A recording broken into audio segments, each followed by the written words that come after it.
और आज जो लोग मुल्क पर हुकूमत कर रहे हैं वो लोग उस वक्त अंग्रेजों के तलवे चाटा करते थे, उस वक्त वो लोग अंग्रेजों की गुलामी किया करते थे, अंग्रेजों को अपना आका माना करते थे।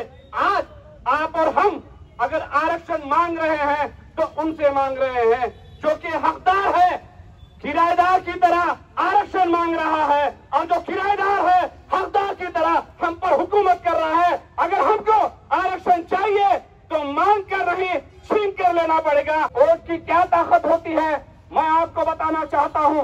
हमारी बाजू में तेलंगाना रियासत है। तेलंगाना रियासत में 9% मुसलमान हैं। 9% मुसलमानों को 4% रिजर्वेशन मिलता है। 9% मुसलमानों को 2200 करोड़ बजट मिलता है। लेकिन जिस रियासत में आप और मैं रहते हैं यहाँ पर 14% आबादी है। मुसलमानों की आबादी 14% है। 9% आबादी वाले मुसलमानों को 4% रिजर्वेशन मिल सकता है, तो आबादी वाले मुसलमानों को महाराष्ट्र में क्यों नहीं मिल सकता? मिल सकता है अगर हमने अपने हक का सही इस्तेमाल किया, अपने मुजाहिदीन को महाराष्ट्र की असेंबली में भिजाया, तो इस गवर्नमेंट के सामने अपने हक को मांगने की नहीं, उसके गिरबान को पकड़ने की और अपने हक को हासिल करने की ताकत पैदा होगी। इसलिए आपको और हमको ये तय करना है कि जब भी वोट करेंगे उसको वोट करेंगे जो हमारे मसलों की तर्जुमानी करने की हमारे सामने कसम खाता है। वोट क्या खैरात है जो कोई भी आए उसको दिए दे? वोट क्या खैरात है? मेरे अच्छे ताल्लुकात हैं, हम बहुत जमाने से एक दूसरे के साथ रह रहे थे। अजीज दोस्तों, जिस रियासत में 9% मुसलमान हैं उनका 2200 करोड़ बजट है, हम 14% हैं। महाराष्ट्र में मुसलमानों की आबादी 14% है, हमारा बजट कितना? 250 करोड़। 250 करोड़ और 2200 करोड़, कितना फर्क है? तो ये क्यों है?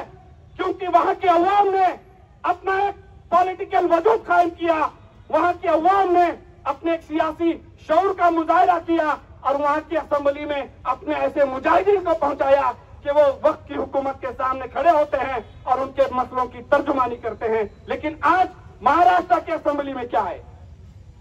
महाराष्ट्र में मुसलमानों की आबादी 14% है, लेकिन महाराष्ट्र में हमको रिजर्वेशन नहीं मिलता। आज वक्त का डिप्टी चीफ मिनिस्टर ये कहता है, उस तरबूज को ये मेरा मैसेज है, कौन से कॉलेज से कौन से यूनिवर्सिटी से उसकी पढ़ाई हुई मुझे नहीं मालूम, लेकिन देश के हर समाज के पिछड़ेपन पर उसको आरक्षण दिया जा सकता है। कि जिस चीज के लिए आप और हम आज जिद्दोजहद कर रहे हैं, ये जिद्दोजहद करने की जरूरत नहीं है। कभी भी ऐसा होता है कि अगर कोई कौम को, कोई किसी समाज को आरक्षण देने की बात आती है तो वो समाज रास्ते पर उतरता है, गवर्नमेंट मान जाती है, लेकिन मसला जाकर कोर्ट में रुकता है। लेकिन हमारे साथ क्या हुआ? सुप्रीम कोर्ट ने कहा कि मुसलमानों का एम्पिरिकल डेटा है, मुसलमानों में पिछड़ापन है, मुसलमानों में एजुकेशन की कमी है, अगर इनको मेन स्ट्रीम में लाना है तो सुप्रीम कोर्ट ने कहा कि मुसलमानों को आरक्षण देना चाहिए। जिसको कोर्ट कहता है आरक्षण दे दो, गवर्नमेंट हमारे ताल्लुक से उनकी नीयतें साफ नहीं। राष्ट्रवादी कांग्रेस और कांग्रेस पार्टी की हुकूमत ने 5% आरक्षण देने का हमको लॉलीपॉप दिखाया, लेकिन जब शरद पवार दिल्ली को गए, नरेंद्र मोदी के सामने बैठकर कहते हैं कि मराठाओं को आरक्षण देना चाहिए, यकीनन मराठाओं को आरक्षण देना चाहिए, उसको हमारा विरोध नहीं है। लेकिन सवाल ये पैदा होता है कि जिस कौम को कोर्ट ने भी इजाजत दी हो कि इनको आरक्षण दे दो, उनको आरक्षण नहीं दिया जाता, इसका क्या मतलब है? कांग्रेस पार्टी दिल्ली को जाती है और ये कहती है कि मराठाओं को आरक्षण देना चाहिए, फिर मुसलमानों का क्या हुआ?